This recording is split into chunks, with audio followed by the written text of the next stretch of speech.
Hello, welcome to another episode of the Coding Train, and I'm going to do a coding challenge. And what I'm going to do in this coding challenge, in honor of May the 4th, Star Wars Day, is I am going to make a simple movie recommendation engine where what I have, I've collected a lot of ratings from the Coding Train community of all the different Star Wars films. You can see Alka's here. Ratings are 555, 2454 based on the episode number, Rogue One, and no rating for the holiday special.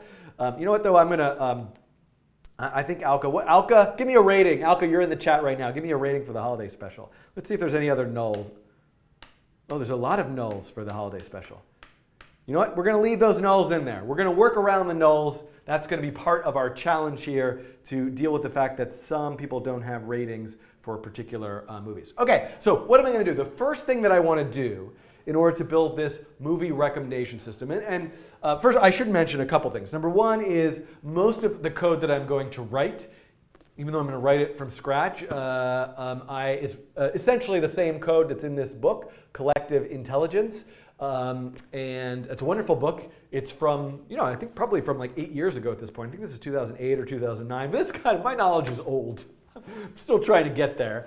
And so I highly recommend this for you. I read this book again about a month ago, and so I'm sure whatever ideas are in there are still in my head, and that's ultimately what I'm going to end up programming here. The book is in Python, by the way, so if you want to see a Python version, I'm going to build this all as an interactive example in the browser using JavaScript. So what is this a part of? So before I actually get to coding, this is part of a set of videos where the topic is really K nearest neighbor. But in this case, I'm going to not worry about the K right now, and I just want to think about nearest neighbor. What I want to be able to do is, Alka and, let's find somebody else, and Hab, LWGQ, and Habalwa, Alka and Halbawuka have both rated movies. Are they similar? Do they rate movies in a similar way? Do they have similar tastes? How can we numerically establish whether people who are rating movies have similar tastes or not similar tastes? And that has to do with nearest neighbor. That has to do with this idea of a similarity score. Now, there are a lot of different ways you can calculate a similarity score, and the kind of similarity score I'm going to use in this video is one of the easiest, simplest ones called Euclidean distance. Euclid being the mathematician who invented a lot of geometry stuff. And so Euclidean distance, meaning actually just the sort of distance in space between these two people. Now, what does that even mean? These are people rating movies. They don't live, where space do they live in? How does that mean that they're far apart? Now, if I said to you, what's the distance between this little dot and this little star, well, we could pull out a ruler and actually measure that distance in inches and centimeters and pixels. This would be Euclidean distance, the actual length between these two things, Euclidean distance on a two-dimensional plane. So with x, y values, it's sort of easy to think about distance. The same thing goes for x, y, z values. In fact, in this room, I could have this hand here and this hand here, and how far away they are, I could measure. That's the Euclidean distance. But let me ask you something. What if you thought about color for a second? Color is R, G, and B. At least digital color has a red, green, and blue value. So what if I have two red, green, and blue values? I have color 1 and I have color 2, which might be R2. Hey, R2D2. Can I please just have a red? What's a color that starts with D? I'm sure I'm going to get a million comments with interesting colors that starts with D. Oh, I wrote it. R2, G2, B2, right? I could have R1, G1, B1. I can't even do it anymore. Point is, I could have two colors, and I could actually think of the distance between those two colors in the same way that I might calculate the distance between two XYZ points. After all, it's 3 values. And in fact, if I have 4 values or 5 values, I can use the same formula that I would use to calculate the distance between 2 points in XY space, between 2 points in 5, 7, 10-dimensional space. It's very hard for us to imagine in our heads what that would look like, but the math is the same. What is that math? That math is actually based on the Pythagorean theorem. If this is point A and this is point B, and the sides, we probably should have not called these A's A and B, but if the sides of this triangle are A, B, and C, C is the distance between those 2 points.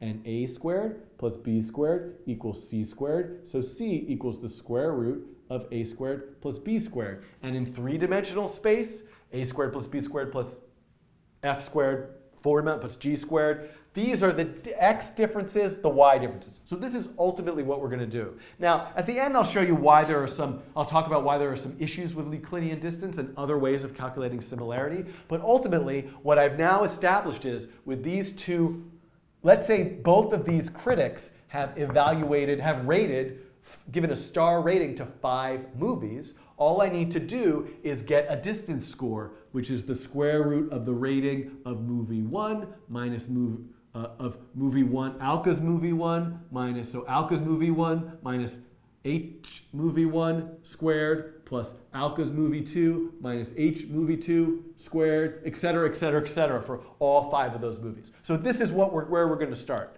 And eventually this is going to lead us to be able to get recommendations for a new person who comes in and maybe hasn't rated one of these movies to how can we guess whether they like it or not. Okay, coming back over here, let's start to write some code now. So the first thing that I need to do is I need to load all this data. So I'm going to go into sketch.js. Oh, look, I already did it. Well, lucky me. I actually wrote some code before I started. So let's close some of this stuff here. So let's take a look and make sure that this data is actually loading into our sketch. I'm going to go to the browser and I'm going to go and open this up. Similarity score. It's not. What happened here?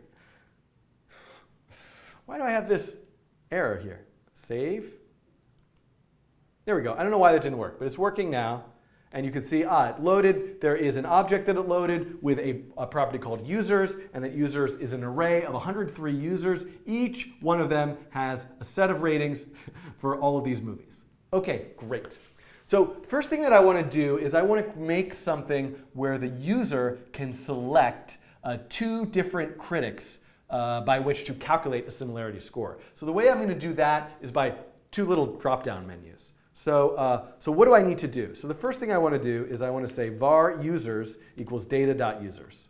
Now I want to loop through all of those users. And I'm just going to say console.log users index I dot, and what was their name is their name. By the way, because all this data came in via Google form, I'll put a link to that Google form, and that's what this timestamp is. This is the time that on May the 4th, this was submitted. Okay, so let's just make sure that works. And there we go. Ooh, look, Daniel Schiffman Jr. is somehow participating in this. There is no Daniel Schiffman Jr. Leo, okay, look at all these people. Okay, Z3RO, okay. So now, okay, so what do I want to do? Let's, P5 has some functions for creating drop-down menus. And so I'm going to say person1 equals create select, and var person2 equals create select. And then I'm going to say, so create select should give me, whoa, I have an error. Oh, I don't have the DOM library. So one thing, I'm using the DOM library, so I need to make sure I have a reference to the DOM library. So let's try this again. So we can see there are 2 drop-down menus here, and this very silly page that has this unnecessary styling in it. Okay, whoops. So let's make that a little bigger. So I can see I have 2 drop-down menus, but nobody in them yet. So what I want to do now is I want to say, person1.option users index I.name, and I want to do that with person2 as well. So actually, I want to call this drop-down 1. I think it's going to be better to call this drop-down 1, and this be drop-down 2. So now we should see here, I've got these drop-down menus. So what I want to be able to do is just say, okay, I want to look at CodeLand, which was a wonderful conference, by the way, and EWOX, and calculate a similarity score. So I probably want a button too. So let's create a button. I can actually just do that right in here using the DOM library as well. I can say create button submit, And there we go. And so I can do this. Okay, so Alka and Unicorn. What's the similarity score? Submit. I want to get the similarity score. Okay, so we have a little interactive system set up. Here we go. We're getting somewhere. Okay, so button.mousePressed and button.mousePressed similarity. Let's call this Euclidean. Euclidean similarity. Boy, that's really hard to spell. Euclidean similarity. So that's a new function I need to write. Function Euclidean similarity. So now what I want to do is get who are the two people that I want to look up. Var person1 equals person1 equals drop down one.value. So the value function in P5 gives me the current selected value of the drop-down menu. And person2 is drop-down2.value. Okay, now let's try console logging person1 and person2. Let's just make sure this works. Alka and Unicorn, and we can see Alka Unicorn there. Okay, so we're getting somewhere. Now what I need to do is say, so I've just realized something. I have the two people that I want to compare, but I don't have an easy way. I have their names, but I don't have an easy way of accessing their data. And that's because my JSON file just came in as like a giant array. So I could loop through the whole array to find the ratings for each one of those people, but that's not going to be great. So what I want to actually do is, and I'm sure I have to think about if there's a nicer way to do this, but what I want to do is I want to create a lookup table that is essentially called, and where did I say, I called this var users? But really what I want to do with this is I want this to be an empty object.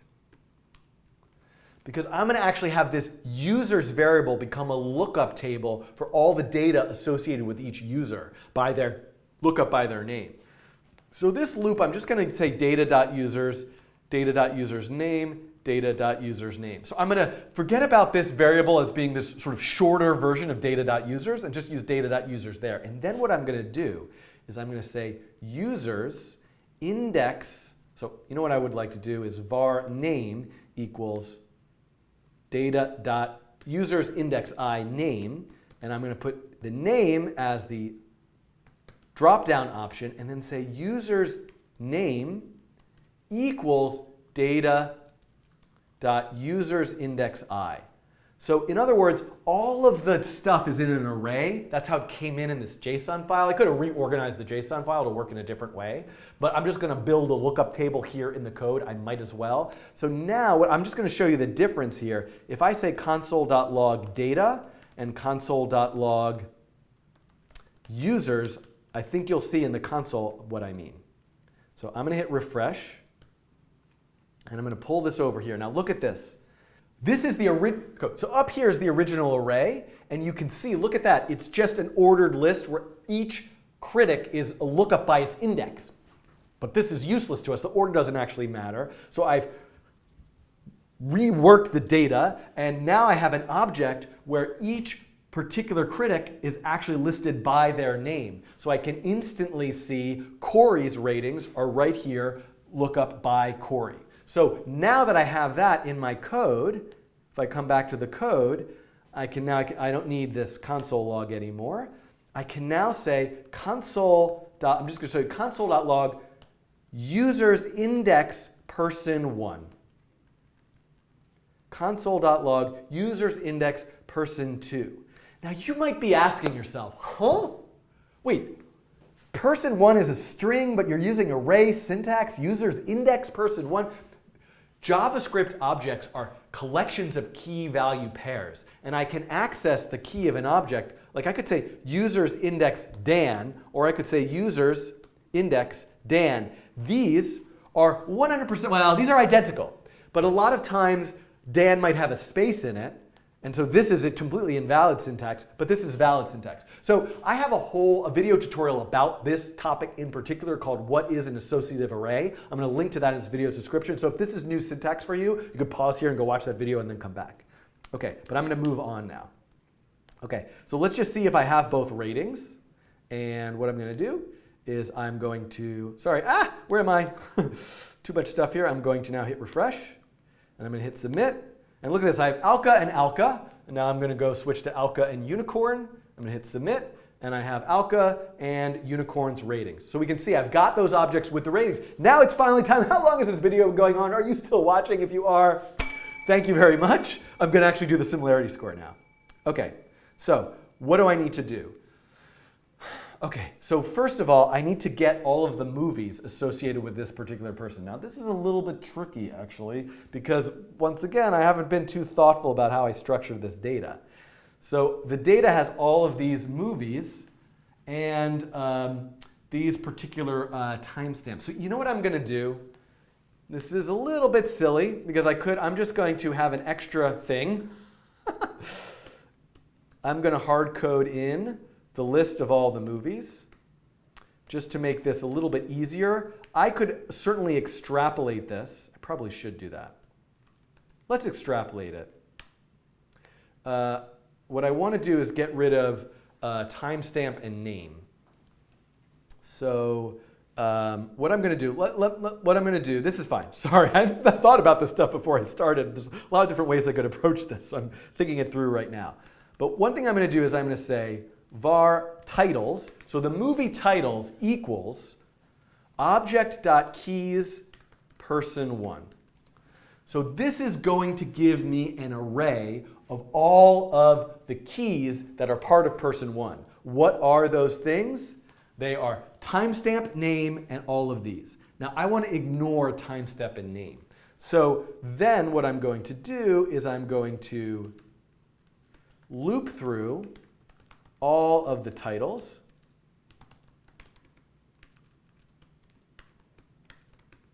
And I'm going to say rating 1 equals, okay, so the actual title is titles index I. And then I'm going to say, you know what I should do? Let's remove from the array titles. Will this actually work? Can I say, let's think about this. What's the best way to, so if I say var titles equals A, B, C, titles.split, it's never going to, I could say titles.index of B, right? And then titles.splice 1, comma 1. And so that removed B. So what I'm going to do, this is a little bit awkward, is I'm going to say I equals titles index of name. And I'm going to just say titles.splice I, comma 1. So I just want to clean the data here a little bit. I don't want the name. I don't want the timestamp. J is titles index of timestamp. So that should work. So now I should be able to see console.log title. Let's take a look at this. Hit submit. And I got 0, 1. What? Okay, I'm back. I made a silly error. This is not the full object. The whole reason I built that users table was so that I could grab the full object. So I don't want the keys associated with person1. Person1 is just the name. So this is really name1. This is name2. Now, person1, the whole thing, or I could say like ratings1 is users name1. Ratings 2 is users name 2. Then what I want to do is get all of the titles. Ratings 1. So let's look at that.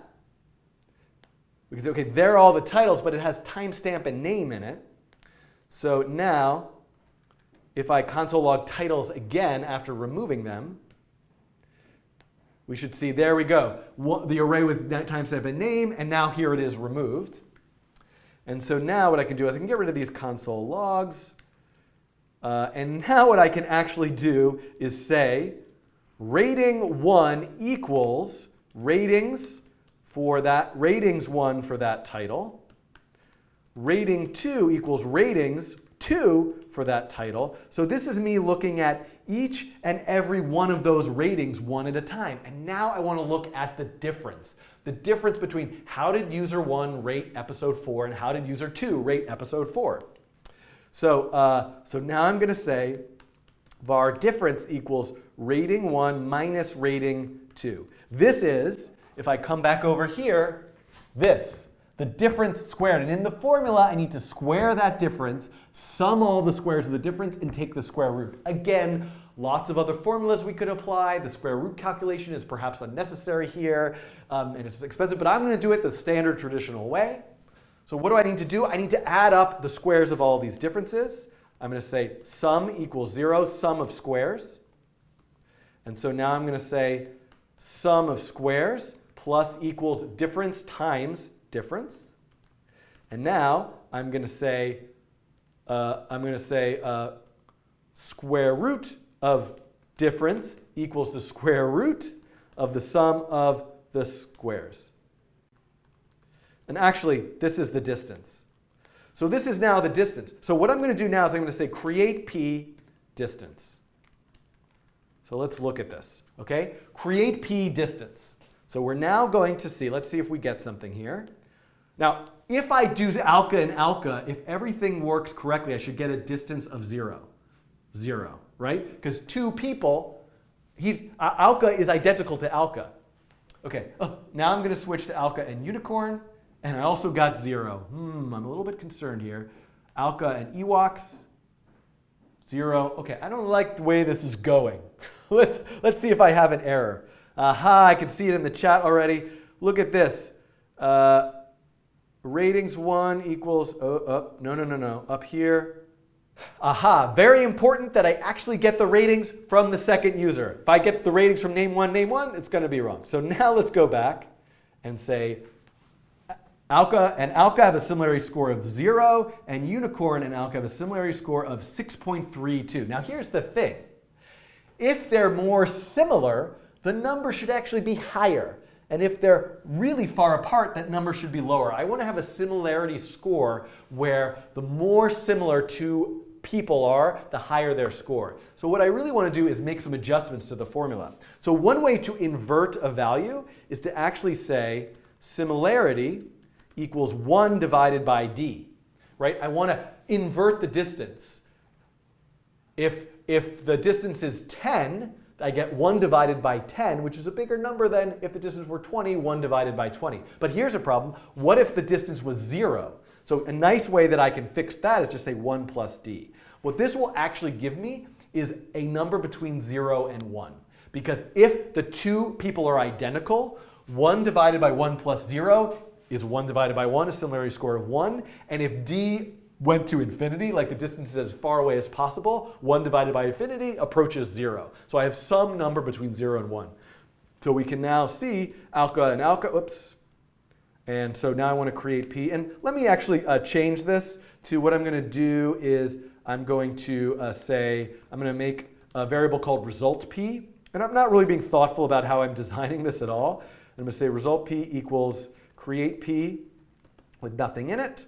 And then, so I'm just going to, instead of creating a new paragraph element each time, I'm just going to replace what is in that existing paragraph element with the new similarity score. So here we go. Alka and alka, similarity score of 1. Alka and unicorn, similarity score of 0.13. Alka and ewoks, similarity score of 0.19. Let's scroll. Oh, Chewbacca. I saw a Chewbacca in here.